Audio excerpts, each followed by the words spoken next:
नमस्कार दोस्तों, एक बार फिर से स्वागत है आपका हमारे चैनल में। और आज हम डिस्कस करने वाले हैं आईपीआर 1956। ठीक है, इस आईपीआर का फुल फॉर्म क्या होता है?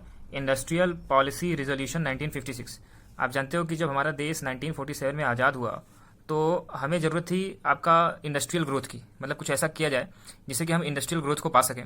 ठीक है, क्योंकि किसी भी देश की इकोनॉमी जो बेस्ड होती है उसका जो जीडीपी बेस्ड होता है कि कितना प्रोडक्शन देश में हो रहा है या फिर किस तरीके से कौन कौन से सेक्टर हैं जो पार्टिसिपेट करते हैं इंडियन इंडस्ट्री में, तो वो इम्पॉर्टेंट था। तो गवर्नमेंट ने क्या सोचा कि अगर आपको परसेंटेज ऑफ जो इकोनॉमी का ग्रोथ है उसको बढ़ाना है, ठीक है, तो उसके लिए हमें इंडस्ट्रीज पर डिपेंडेंट होना पड़ेगा, इंडस्ट्री को बढ़ाना पड़ेगा। तो इसी के लिए IPR act 1956, industrial policy resolution 1956 में लागू किया गया। ठीक है, adopted by the Indian parliament April 1956, 1956 अप्रैल में इसको इंडियन पार्लियामेंट के द्वारा इसको लागू किया गया, अडॉप्ट किया गया। And first comprehensive statement on the industrial development India. आप जानते हो कि 1951 में 1951 से लेकर के हमारे यहाँ जो प्लानिंग 5 ईयर प्लान था वो स्टार्ट हो चुका था। ठीक है, तो 5 ईयर प्लान में क्या करते थे कि हम एक टारगेट सेट करते थे कि हमें इस 5 साल में कौन कौन से ऐसे सेक्टर हैं जहाँ पे हमें ध्यान देना है। तो फर्स्ट जो आपका 5 ईयर प्लान था जो 1951 से लेकर के 56 तक चला था, उसके बाद ही आईपीआर आया था। तो उसमें हमने अपने जो फंडामेंटल चीज़ें थी, क्योंकि तुरंत देश आज़ाद हुआ था तो लोगों को खाने तक के लिए भी उतना कॉम्पिटेंट व्यवस्था नहीं थी, तो हमने क्या किया, पहले कहा भैया चलो एग्रीकल्चर पे ध्यान देते हैं, ठीक है, फिर इसके बाद हम इंफ्रास्ट्रक्चर और इंडस्ट्रीज पे ध्यान देंगे। तो जो पहला आपका 5 ईयर था तो वो ज़्यादातर फोकस हमने एग्रीकल्चर पे किया था। लेकिन अब वो समय आ चुका था और ये गवर्नमेंट को महसूस होने लगा था कि अब हमें इंडस्ट्रीज पे भी फोकस करना चाहिए।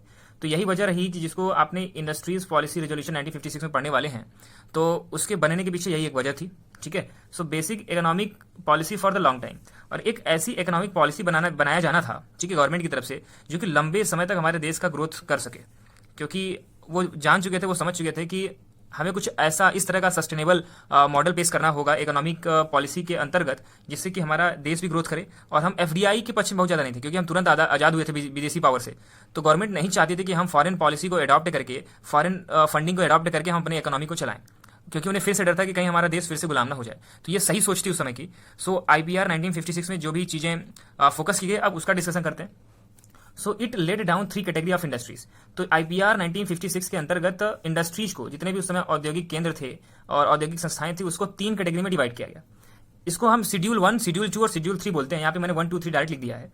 तो शेड्यूल 1 क्या था? Exclusive responsibility of the state, मतलब इसमें ऐसी इंडस्ट्रीज आती थी जिसमें कि इस केवल स्टेट गवर्नमेंट की रिस्पॉन्सिबिलिटी होती थी। ठीक है, और आप सोच रहे हो कि ये स्टेट से क्या मतलब है? सेंट्रल गवर्नमेंट अपने को पीएसयू क्यों नहीं बनाती थी? पब्लिक सेक्टर अंडरटेकिंग जो बनती है तो वो दो तरीके की होती है। एक आपका सेंटर बेस्ड होता है, एक आपका स्टेट बेस्ड होता है, कि उसमें स्टेट ओन्ड होता है। जैसे कि अभी मैं हाल ही में बात करूं कि यूपी में आपका इलाहाबाद जिले में एक एनटीपीसी बनाई गई, तो उसमें आपको जानना चाहिए कि वो आपका स्टेट बेस्ड है। तो उसमें यूपी स्टेट जो है उसका शेयर 50% है। तो इस तरीके से स्टेट पे जो आपका फोकस किया गया, ये आपका सोवियत मॉडल था। ठीक है, रसिया जिसको पहले सोवियत संघ के नाम से जानते थे, तो रसिया का मॉडल है। रसिया क्या करता था, वो ज्यादा एंटरटेन करना पसंद करता था स्टेट के साथ, ना कि सेंटर के साथ, क्योंकि उसके लिए पॉलिसी बनाना आसान हो जाता है। तो इसी मॉडल को इंडिया ने भी आईपीआर 1956 में लागू किया था। तो उन्होंने क्या किया कि ऐसी इंडस्ट्रीज, लगभग 17 इंडस्ट्री उस समय इसके अंतर्गत लाई गई थी, जिससे डिफेंस था, ठीक है, और इलेक्ट्रिसिटी थी। तो उस समय इसमें क्या था कि केवल गवर्नमेंटल ही हो सकता है, इसमें आपका प्राइवेट सेक्टर नहीं आ सकता। तो जो exclusive responsibility of government, state government की थी, तो ऐसी इंडस्ट्री 17 विशेष इंडस्ट्रीज को, पूरा डिफेंस हो गया, आपका आर्मी की जो भी इक्विपमेंट बनाए जाते थे वो सारी चीजें हो गई, और इंडियन रेलवे उस समय हो गया। तो उसमें कोई प्राइवेटाइजेशन नहीं था, केवल गवर्नमेंट स्टेट का था। ठीक है, तो ये पहली इंडस्ट्री, 17 इंडस्ट्रीज को इसके अंतर्गत रखा गया। शेड्यूल 2 में क्या किया गया? State owned but private enterprises would be expected to supplement, मतलब ये रहेगा तो आपका गवर्नमेंटल ही, लेकिन इसमें जो प्राइवेट इंटरप्राइजेस हैं वो अपना कुछ शेयर लगा सकते हैं, वो सप्लीमेंट कर सकते हैं। मतलब थोड़ा सा इसको हिंदी में आपको बोलते हैं पूरक। पूरक का मतलब क्या हुआ कि अगर कुछ पैसे की कमी पड़ रही है तो वो लोग उसको दे सकते हैं। कुछ फॉरेन इन्वेस्टमेंट, एफडीआई भी कर सकते हैं। ठीक है, लेकिन आप ध्यान रखिएगा कि ये आपका बहुत ही मिनिमम था।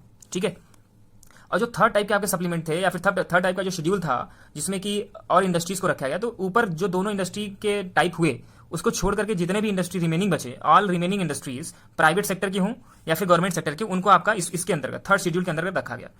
अब बात करते हैं कि इसमें क्या कुछ फीचर रहे होंगे आईपीआर का और क्या ऑब्जेक्टिव था, तो उस पर कुछ टू द पॉइंट डिस्कशन करेंगे। ठीक है, तो इसमें पहला है कि easy licensing and subsidisation of the other critical input given for the opening new enterprises in the economically backward area. ध्यान से समझिएगा मैं जो बात बोल रहा हूं यहाँ पे, कि गवर्नमेंट ने क्या किया, वो चाहती थी कि सस्टेनेबल डेवलपमेंट, कैसा डेवलपमेंट चाहती थी? सस्टेनेबल डेवलपमेंट चाहते थे। तो इसके लिए उन्होंने एक दिमाग लगाया और उन्होंने ये सोचा कि क्यों ना हम ऐसा करें कि लोगों जो आपका प्राइवेट पार्टी है, जो प्राइवेट इंडस्ट्री लगाना चाहते हैं उनको अट्रैक्ट करें हम ऐसे एरिया में जो कि आपका इकोनॉमिकली बैकवर्ड एरिया है, ठीक है। तो जिनके पास फाइनेंशियली या इकोनॉमिकली बैकवर्ड एरिया है, तो उससे क्या होगा कि आसपास के लेबर को काम मिल जाएगा और वहाँ के जो लोकल रिसोर्सेज हैं तो वो भी आपका स्ट्रेंथन होंगे।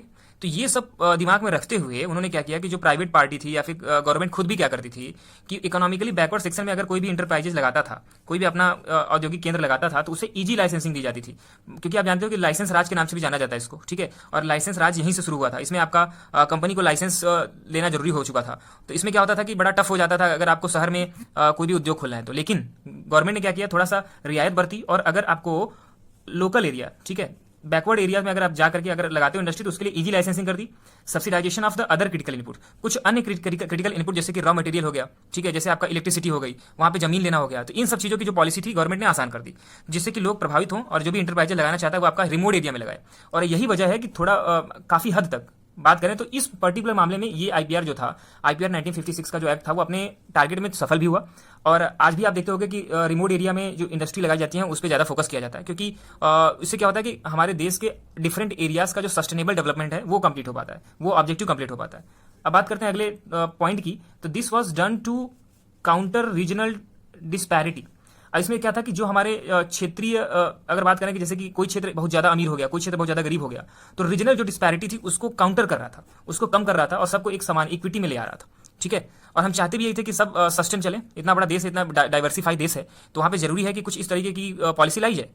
अब बात करते हैं fair and non discriminatory treatment और for the private industries in village and the small scale industries. ध्यान समझिएगा कि अगर कोई विलेज में इंडस्ट्री लगा रहा है या फिर स्मॉल स्केल इंडस्ट्री लगा रहा है तो वो कहीं बड़े इंडस्ट्री से टक्कर लेते हुए खत्म ना हो जाए, तो इसके लिए एग्जिस्टेंस के लिए हम प्राइवेट पार्टी को लेके आए और उनको थोड़ा सा सपोर्ट किया, जैसे कि fair and non discriminative treatment दिया जा सके।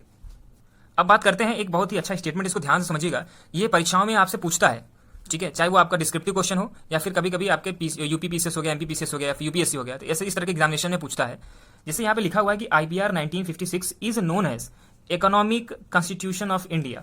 तो भारत का कॉन्स्टिट्यूशन जो संविधान है, अगर इकोनॉमिक कॉन्स्टिट्यूशन ऑफ इंडिया की बात करें तो आईपीआर 1956 को हम इकोनॉमिक कॉन्स्टिट्यूशन ऑफ इंडिया के तौर पे जानते हैं। मतलब ये आपका आर्थिक संविधान अगर बात किया जाए कि भारत का आर्थिक संविधान किसे कहा जाता है, तो आईपीआर 1956 जो था, क्योंकि इसमें इंडस्ट्रीज पर बेस्ड जितने भी रिफॉर्म हो सकते थे, मतलब लॉन्ग टर्म के लिए, तो लॉन्ग टर्म के जितने भी रिफॉर्म्स थे वो आईपीआर 1956 में ही शामिल था। पहली बार आजादी के बाद पहली बार ऐसा कोई स्ट्रांग स्टेटमेंट आया था, स्ट्रांग एक्ट आया था जो लंबे समय तक प्रभाव में रहा, ठीक है। अब बात करते हैं कि जब इसके पीछे की बात करते हैं, मतलब आईपीआर आने के पीछे का रीजन क्या था या फिर उससे पहले क्या कुछ इंपॉर्टेंट घटनाएं हुई, उसको बढ़ते हैं। जो फर्स्ट प्लान आया था आपका 1951 से लेकर 5 ईयर, जो फर्स्ट 5 ईयर प्लान मतलब 5 ईयर प्लान, ठीक है, तो 51 से लेकर के 56 तक था। सो इसमें हमने जो इंपॉर्टेंट रोल पे ध्यान दिया वो था आपका एग्रीकल्चर और जो फूड इंडस्ट्री थी, ठीक है, उस पर हमने ध्यान दिया, क्योंकि हम चाहते थे कि भैया कम से कम अपने खाने के लिए तो हम चीज़ों को पैदा कर पाएं, क्योंकि हमें काफ़ी कुछ डिपेंडेंट रहना पड़ता था फॉरेन कंट्रीज़ में, जैसे कि आपका यूएसए से हम काफ़ी चीज़ें फूड ग्रेन मंगाते थे, ठीक है। सो हमने एग्रीकल्चर पे ध्यान देना शुरू किया फर्स्ट प्लान में। इसीलिए सेकंड प्लान में हमने क्या किया कि आईपीआर 1956 लाया। अब बात करते हैं इंडस्ट्रियल डिपार्टमेंट एंड रेगुलेशन 1951, एक आपका आईडीआर, मतलब समझिए ध्यान से, आपका आईपीआर 1956 के पहले ऐसा नहीं था कि इंडिया में उद्योग के लिए कोई भी पॉलिसी ही नहीं थी। पॉलिसी थी जिसका नाम था industrial development and regulation act 1951, मतलब 1951 में आईडीआर के नाम से, फिर से मैं बताता हूं, industrial development and regulation act 1951 enact था, मतलब वो लागू था 1951 से ही, ठीक है। और इसका ये क्या करता था, regulate the Indian industrial pattern of government of India. तो गवर्नमेंट ऑफ इंडिया की तरफ से चलाए जाने वाले जितने भी इंडस्ट्रीज थी उसको रेगुलेट करता था, ये पर्टिकुलर जिसमें हम आईडीआर की बात करते हैं, ठीक है, industrial development and regulation act 1951। 1955 में एक घटना हुई, वो ये था कि इंपीरियल बैंक ऑफ जो इंडिया था, ठीक है, ये कुछ रिफॉर्म थे जो कि धीरे धीरे, क्योंकि आप जानते हो किसी भी इंडस्ट्री को चलाने के लिए आपको लोन भी चाहिए होता है, तो इंपीरियल बैंक ऑफ इंडिया जो था उसका नाम चेंज करके उसको पहली बात तो नेशनलाइज किया गया, उसका राष्ट्रीयकरण किया गया। उसके बाद उसका नाम चेंज करके उसको एसबीआई, आज के डेट में जो एसबीआई है वो पहले 1955 के पहले इंपीरियल बैंक ऑफ इंडिया थी और इसी को नेशनलाइज किया गया था 1955 में, ठीक है। क्या अगला स्टेटमेंट है कि 1956 में लगभग 200 इंश्योरेंस कंपनी को मर्ज करके, ठीक है, 200 इंश्योरेंस कंपनी को मर्ज करके LIC, life insurance corporation of India का गठन किया गया था। सो मैंने क्या बात की कि जो लगभग 200 आपकी इंश्योरेंस कंपनियां थी छोटी मोटी पूरे देश में, उन सब को मिक्स करके मिला करके मर्ज करके LIC of India, life insurance corporation of India, जो कि इसमें आपका गवर्नमेंट का शेयर अगर बात करें तो आज भी 50% से ऊपर है। मतलब ये आपका एक तरह का माने तो गवर्नमेंट ओन्ड है, ठीक है, गवर्नमेंट ऑफ इंडिया ओन्ड है आपका, ठीक है। सो स्टेट ट्रेडिंग कॉर्पोरेशन अब यहाँ पे एक रोल प्ले करता है। मैं इस सारी बातें क्यों बता रहा हूं, क्योंकि मैं चाहता हूं कि IPR क्यों आया या IPR फंक्शन कर सके, इसके पहले गवर्नमेंट ने क्या कुछ रिफॉर्म लिए वो आपको क्लियर हो। तो स्टेट ट्रेडिंग कॉर्पोरेशन STC का गठन किया गया to export and import in selected commodities. कहने का मतलब है कि कुछ ऐसी चीजें जो गवर्नमेंट ऑफ इंडिया नहीं बना सकती थी वो फॉरेन से मंगाती थी, या फिर कुछ चीजें फॉरेन को बेचती थी। भैया गवर्नमेंट के जब हम अंग्रेज हमारे देश में थे तब भी तो हम कच्चे माल भेजना ही पड़ता था, वो अंग्रेज अपनी तरफ से भेजते थे दूसरी कंट्रीज को, ठीक है।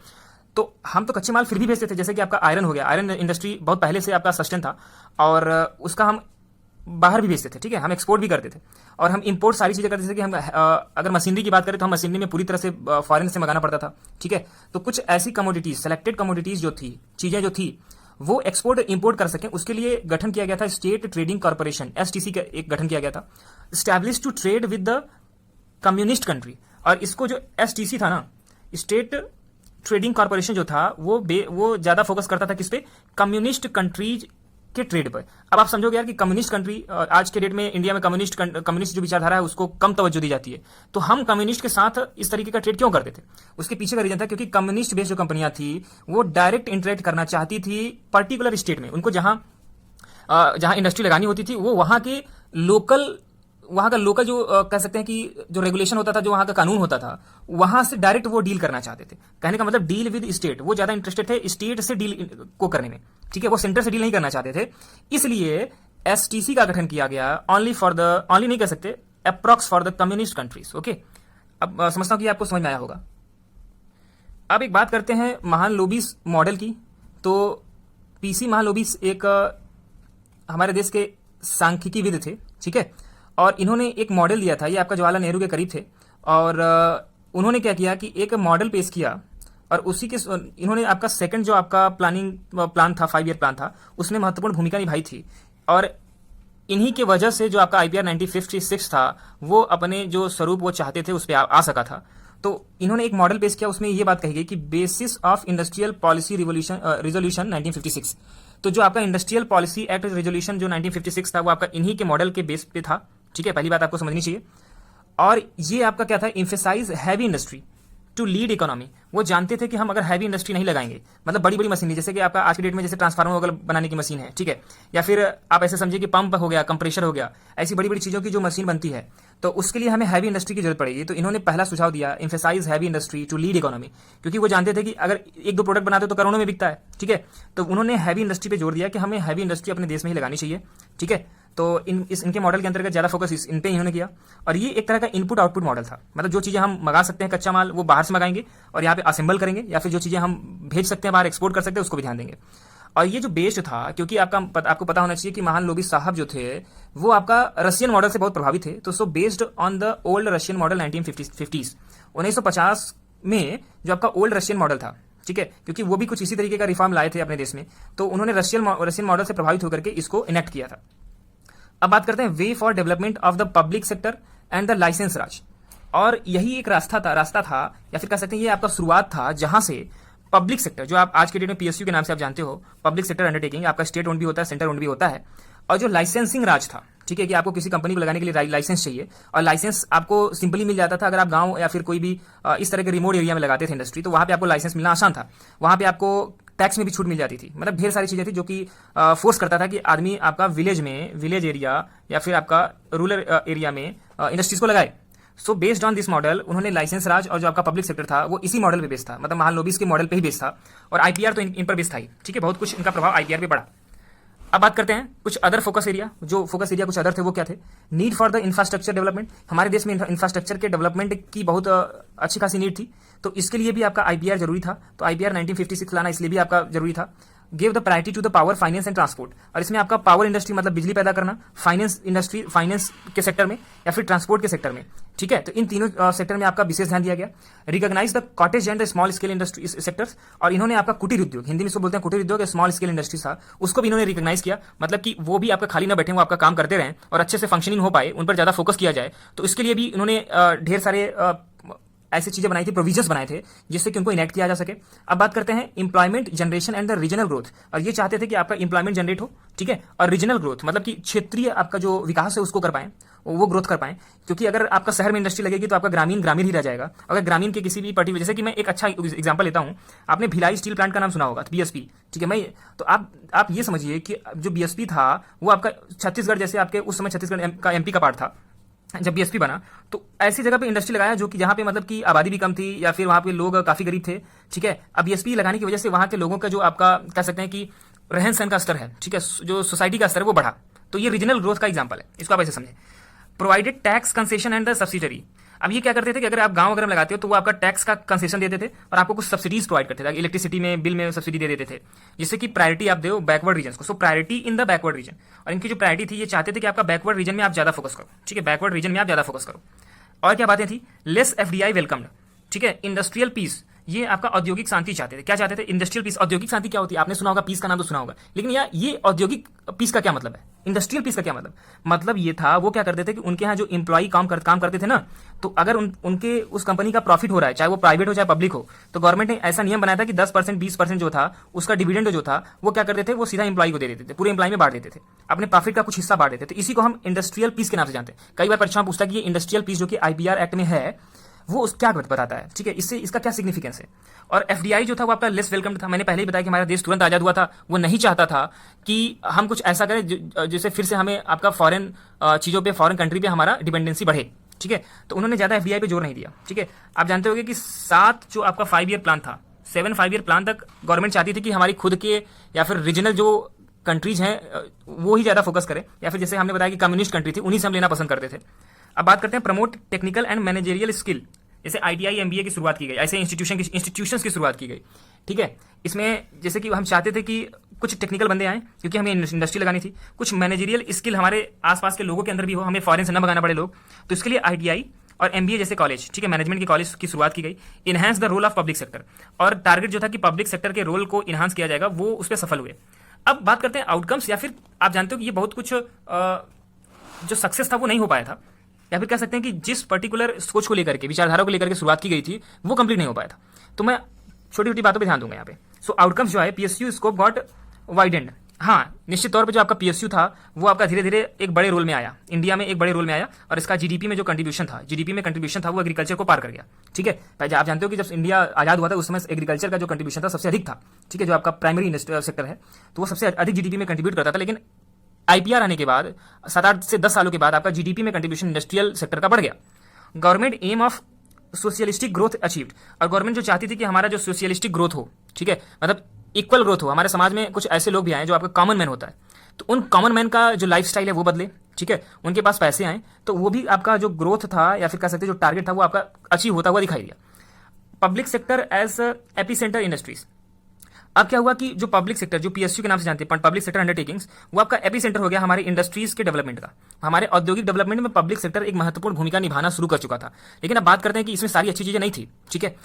हुआ क्या कि 1991 के पहले हमने जो लाइसेंसी राज था उसको धीरे धीरे बहुत ही नॉर्मल कर दिया, ठीक है। क्योंकि होता क्या था कि दूसरी बात मैं बता दूं यहाँ पे कि एफडीआई जो आपका फॉरेन डायरेक्ट इन्वेस्टमेंट है उसको भी हमने बढ़ा दिया, उसका परसेंटेज बढ़ाना शुरू कर दिया। कुछ पर्टिकुलर चीजों को छोड़ करके हमने फॉरेन जो पैसे आते थे उसको हमने बढ़ाया। जैसे पहले हम क्या करते थे कि रेलवे में हम एफडीआई नहीं लेते थे, ठीक है, बिल्कुल भी नहीं लेते थे। इलेक्ट्रिसिटी के एरिया में बिल्कुल नहीं लेते थे, डिफेंस के एरिया में बिल्कुल नहीं लेते थे। लेकिन आज आप देखो कि इलेक्ट्रिसिटी में कुछ प्राइवेट बंदे भी काम कर रहे हैं, ठीक है। इससे क्या हुआ कि कहीं ना कहीं जो इलेक्ट्रिसिटी का रेट था वो कम हुआ। रिलायंस हो गई, आपकी अडानी ग्रुप हो गया, तो इस तरह के भी इलेक्ट्रिसिटी के ग्रुप आ गए हैं, जो कि वेदांता ग्रुप हो गई। ये सारे आपका इलेक्ट्रिसिटी प्रोड्यूस कर रही है। तो ये आपका एक एग्जाम्पल हुआ कि कैसे एफडीआई आज के डेट में आ चुका है, ठीक है। तो इसी तरीके से जब सर्विस सेक्टर आया, इसमें आईपीआर एक्ट में सर्विस सेक्टर पे ज्यादा फोकस नहीं किया गया था। तो सर्विस सेक्टर पे फोकस नहीं किया गया तो उस पर भी विशेष ध्यान दिया गया कि हाँ यार कि सर्विस सेक्टर पे भी ध्यान दिया जाए। तो वो आपका 1990 से लेकर के 2000 के आसपास उस समय हमने सर्विस सेक्टर पे ज्यादा ध्यान दिया। तो उम्मीद करता हूं कि आईपीआर एक्ट और उससे संबंधित जो चीजें थी वो आपको समझ में आएंगी। इसी तरीके के वीडियोस को देखने के लिए हमारे चैनल को सब्सक्राइब कर सकते हो। धन्यवाद।